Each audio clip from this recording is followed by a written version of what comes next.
Last night I picked up the last little bit of our lumber for the second story of our 1,600 square foot off-grid home, and I'm asked fairly regularly about how much money we have tied up in our project, and I kind of did the math fairly quickly thinking about it, but it all started with the excavation of the hillside for where we wanted our shop house to go, and we ended up pouring about close to 22 yards in concrete. In between 15 yards for the flat work and 7 yards in footings, and I did big thick turn downs, and I even went down almost 30 inches with our footings, and I still only had about $2,500 tied up in the concrete. We started really looking for lumber, and I tried to find it used in good condition. Every once in a while you can find a bunk of 2x6s that's left over from a job that aren't weathered and exposed to the elements. But in the last few months, lumber's just gone crazy in price. I should have bought my OSB last year. It's probably doubled since last year in price. But even still, I have about $3,500 tied up in my lumber. I found my floor joists that had been sitting in somebody's garage for almost 4 years. 2,500 board feet of, I take it back, 2,500 linear feet, 5,000 board feet of 2x12s in pristine condition, very high quality lumber, and I picked those up for about $2,200. So between my lumber and my concrete, I have about $8,000 tied up.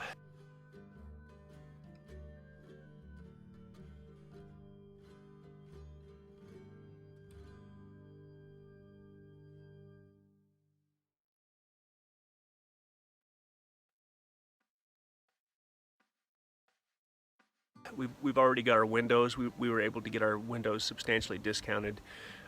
We also already have our insulation. I have most of my electrical that I picked up at the dump, actually.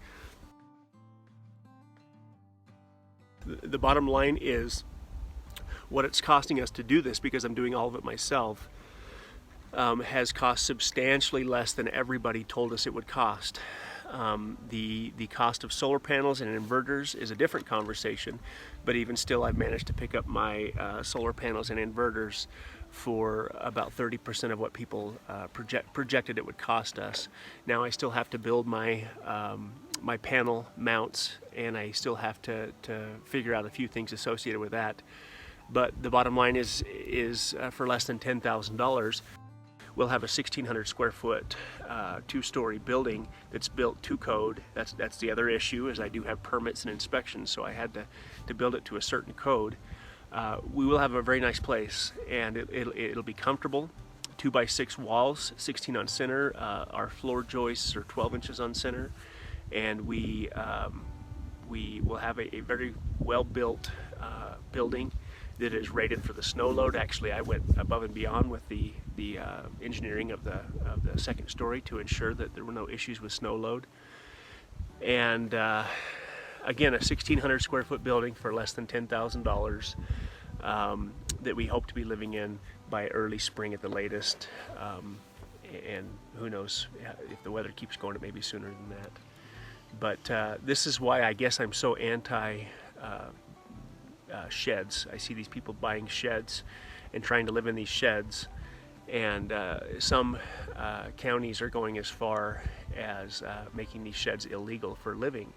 But if you price out what you pay for those sheds, especially if you finance them, oftentimes those bigger sheds, you end up paying $15,000, $16,000 after financing fees. The interest rate's not very good on those usually, and they're not anywhere near as well built as my house is. They're usually 24-inch on center, and they're usually 2x4 studs.